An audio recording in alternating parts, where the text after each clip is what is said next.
Welcome to Viewers. Today guys, ipakita natin yung setup ng Piso Tab or Piso Po natin. Simple lang ito guys, ginagamitan lang ng multi-coin at saka yung timer na may relay. Yung relay is connected sa outlet para sa phone.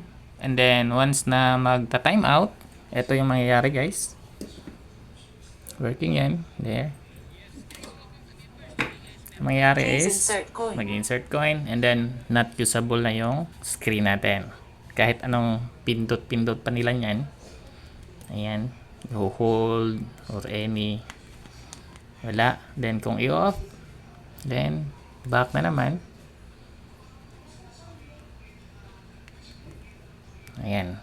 May makikita kayo na ma-use siya pero sa bilis nun, wala na. Actually, ma-adjust naman yun. Anyway, there. And then, once babalik na yung mag-insert siya na ng coin. Thank you. Your time starts. Enjoy. Back to time na naman. Okay? So, pag wala na namang time, Please insert coin. simple lang siya guys. Same lang ito ng concept nung pinakauna nating Piso Tab. Kung gusto nyo malaman kung paano to ginawa, yung process, check nyo lang sa channel natin. Bye-bye!